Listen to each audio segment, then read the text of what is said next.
Scholastic Audio presents The Crossbow of Destiny by Brandon Hoang, read by Elyse Dinh.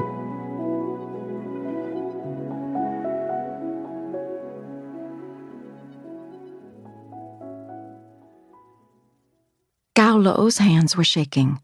He massaged his twitching fingers, then rubbed his tired eyes. There was no time for rest. General Chow Tuo and his massive army would be at the citadel at any moment, and they meant to take it this time. The gifted engineer shifted the crossbow to his shoulder, testing its weight. It had some heft to it, not too heavy, but not too light either. King Anzung had given his childhood friend and trusted weaponry architect permission to use whatever resources he needed to construct this unique crossbow. The wood was cut from the hidden glade where Gao Lo and the king romped as children, and the weapon's trigger and butt plate were made of exquisite bronze inlaid with deep green jade. It was Gao Lo's masterpiece. A knock at the door jolted the engineer from his trance. "Come in," said Gao Lo, brushing his thumb over the crossbow's intricate engravings. King Anzung stepped inside the chambers. He looked almost as weary as Gao Lo. "I don't mean to rush you, my friend, but General Chow Tuo and his men approach." The engineer raised a finger. "I need to fit the last piece." The king locked the door behind him, put his ear to the door, and when he was satisfied they were alone, he extended his hand to the engineer.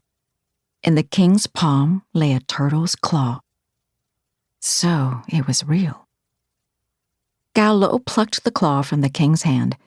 It didn't feel divine or magical. The king claimed the claw had come to him in a dream. He had prayed, ordered that incense sticks be burned around the clock, anything to earn the god's favor to help fend off General Chow Tuo's attacks. And it worked. One night, a golden turtle appeared at the foot of the king's bed and instructed him to build a custom crossbow that would fit the claw. "Whoever wields the crossbow rules the realm," declared the turtle god. "Whoever wields the crossbow controls destiny. This weapon will give you what you desire, but be warned. When you have succeeded in defending your kingdom, you must return the claw to me, or you will pay with your blood." And when the king awoke, he found the turtle's claw on his pillow. Gao Lo slid the claw where a traditional crossbow's tumbler was supposed to be. A perfect fit. The engineer smiled. He could still surprise himself with his own creations. "And you're sure this will work? This turtle god can be trusted?" Gao Lo asked, handing over the crossbow. The gods could sometimes be mischievous, meddling with humans and their affairs as if they were game pieces. "A risk we must take. If not, we are doomed." The king inspected the crossbow, carefully turning it in his hands. A glint shimmered in his eye. You've outdone yourself this time, old friend. When I fire the first arrow, I'd like nothing more than to have you by my side." "But what if the crossbow fails?" Gao Lo asked. The king grinned. "Then we will die together." Gao Lo bowed, accepting the invitation. Even after all this time, he felt silly displaying such formality to his dearest childhood friend.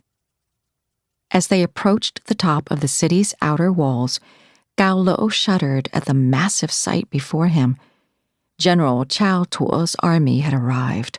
Hundreds upon hundreds of soldiers stood in perfect formation, their spears glistening, war banners unfurled.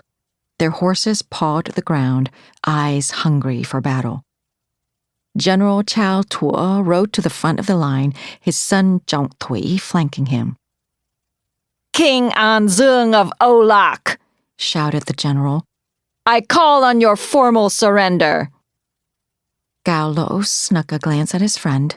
No, at the king.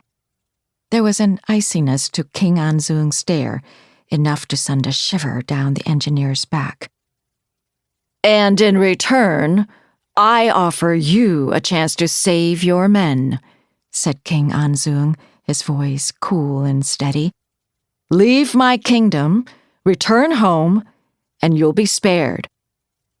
You can't win, General Chao Tuo said, smirking, as his son fought to keep a brave face.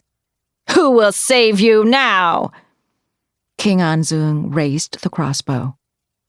The gods,